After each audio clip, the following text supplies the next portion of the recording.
હું પેલા મારો પરિચય આપી દઉં। મારું નામ અનકભાઈ બોજક।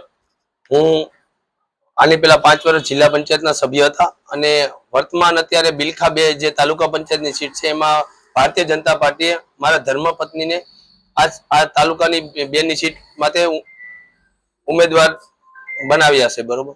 એને માટે અત્યારે જે સ્થાનિક તમે જે મુદ્દાઓની વાત કરો છો, બિલખાની અંદર અમારે ભૌગોલિક પરિસ્થિતિ મુજબ અવારનવાર ચોમાસા દરમિયાન પૂર આવે છે। પૂરની અંદર નદી કાંઠાના વિસ્તારોની અંદર ધોવાણ ખૂબ થાય છે। તો મેં સરકારમાં અવારનવાર જે પ્રયત્ન કરી અને 5 પ્રોટેક્શન હોલો જે મંજૂર કરાવે છે, એ જે કે નદીના કાંઠે હોય, નાના પછાત વિસ્તારમાં અને બિલખાની જીવાદોરી સમાન જે રાવત સાગર છે એને રિનોવેશન માટે 2.5 કરોડની મદદ રકમ સરકારમાંથી મંજૂર કરવા અવારનવાર પ્રયત્ન કરી।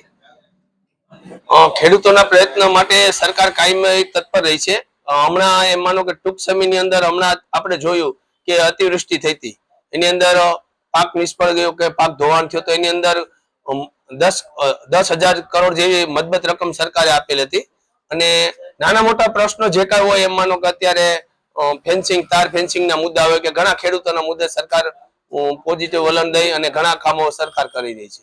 અમે બિલખાને તાલુકો બનાવવા માટે ઘણા ટાઈમથી મુહિમ ચાલુ રહી છે। પછી એવું છે કે શહેરથી તદ્દન નજીક હોવાથી અત્યારે શહેરીકરણ ખૂબ ઝડપી રીતે થઈ રહ્યું છે।